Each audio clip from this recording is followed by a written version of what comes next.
So what about the other 1% of the UFO phenomenon? Has there ever been legitimate sightings? As promised, we're going to cover this 1% in a future episode. But I'll share with you something a wise man once shared with me.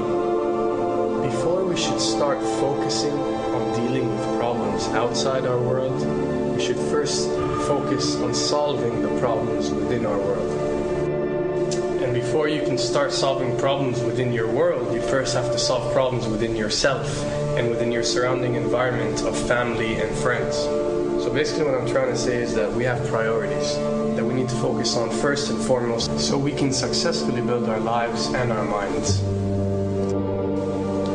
Now, it's no secret that the difference between what the government knows about UFOs and aliens and what is shared or released to the public is extremely enormous. And unfortunately, governments and several organizations on Earth are taking advantage of the UFO phenomenon to achieve worldly agendas.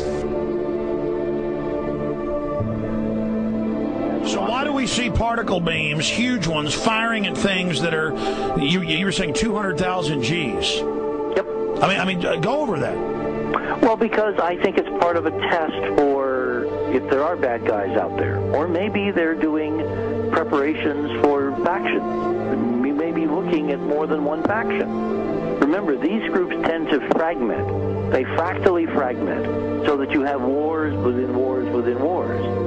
You know, but why would NASA release that footage? Well, remember, you've got all the good guys in NASA, and then you've got a few who are not good guys. The good guys don't know that there's something to keep secret. Remember, the lie's different at every level. They believe the lies they've been told. So when you set up a structure, an institution, which is supposed to be open and above board and is supposed to present live TV of the shuttle missions, they present live TV. Now, the controllers can't say, oh, well, you can broadcast this, but you can't broadcast that. Because the honest guys will then say, sure. Well, why can't we broadcast that? So people always say if this was happening, it would come out, and it is coming out. Well, I mean, I agree with you. When you've got the Catholic Church saying we need to love the aliens, they're our brothers, when you've got every major denomination saying it, when you've got all the movies, and you've got, in the 80s, huge programs at the Olympics with aliens landing, fake aliens, and you've got huge things the size of 3 football fields floating over Dallas and stuff all over the place. Something's going on. And then I read government documents about fake extraterrestrial landings. Any of this. Why? I mean, you believe it's fake. Remember Operation Northwoods? Yes. Okay. Or we can go to the, September 11th. Governments do huge, big things to sway populations at key nodal points in history. They love hoaxes. Yeah, well, it's manufactured history is what it is. We are building, all my UFO friends, I need to shake them because they're so, frankly, they're extremely naive, Alex. They really believe we're building toward disclosure.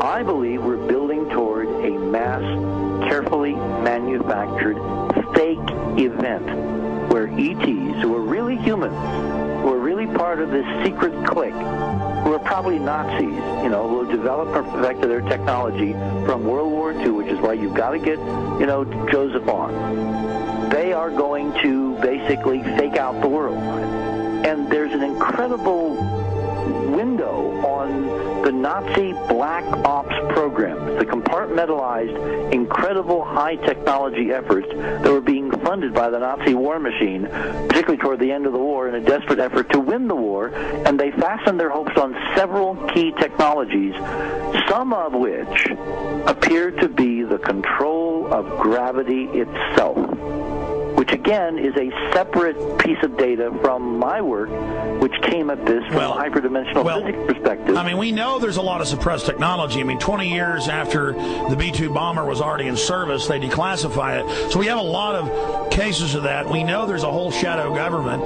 This is technology and physics, Alex, that would make anything you think you know like a candle flame compared to a hydrogen bomb. This is a physics that literally allows you to rearrange time.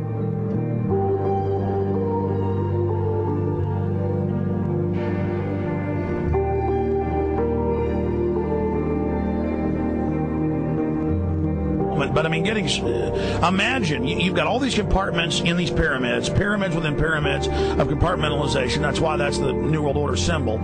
And we don't know what they've got because they are so secret. We know they lie so much. We just know it's advanced. Mainline scientists say they're 30 years advanced. So Richard C. Hoagland, what I'm saying to you is, I'm entertaining what you're saying. I respect you. I think you're a great guy.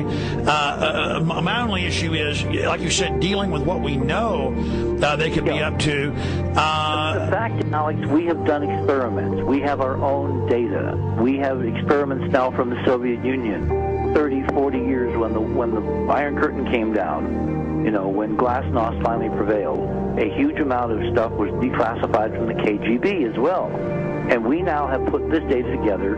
We not only know what the physics is, we know what it can do, we know what it's based on, we know how to make it work. We've seen in our own experiments ample evidence. We've seen experiments across the American landscape and even in Europe that vindicate various parts of this. And the latest thing I'm working on, it looks like von Braun himself was deeply involved in some of this early physics experimentation, but they're keeping all the good stuff for themselves.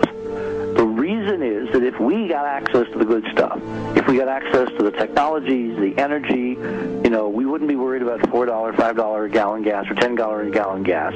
We would live like people are supposed to live, all 6 billion of us who could live lightly on the earth, Alex, with this technology. And live longer. Absolutely, and better, and you could live to 200-300 and have the virility of your 20s and 30s. There's extraordinary medical breakthroughs, there's extraordinary physics breakthroughs, technology breakthroughs, energy. It's all been kept away. Think about it. We're already on a planet hurtling through space, all these wonders around you, and you've been taught it's bizarre to question, and that's because there's so many kooks in the alternative movement who do talk about ridiculous, Hollywood-style green men, instead of really looking at the shadow government and all these crazy secret societies that are admittedly running NASA and the shadow government. Well, ladies and gentlemen, during this talk that I'm going to give you, I'm going to explain to you the history of this phenomenon, who the secret government really is, and I will name them by name, the beginning group, the study group. I will tell you who they are today. I'm going to tell you what this is all about. I'm going to tell you who's selling drugs to your children, and I'm going to tell you why the United States government is afraid for you to find out what the truth is regarding UFOs.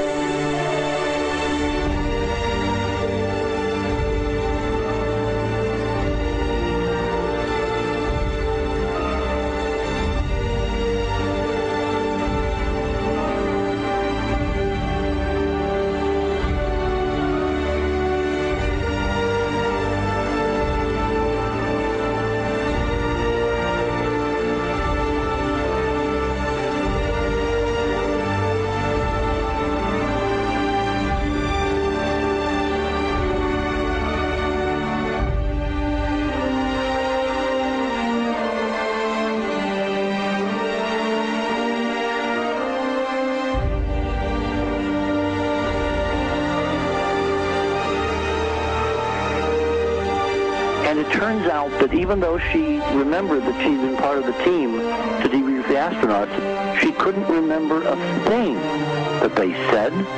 She couldn't remember why she no longer was working with NASA. She couldn't remember. In other words, her memory lapses were enormous, and I don't think they were feigned, because we now found the same pattern in all the flight crews. Because the awful truth, Alex, is they have been brainwashed. They have been mind controlled. They have had a technology, a very sophisticated technology, which took away the real missions that they experienced.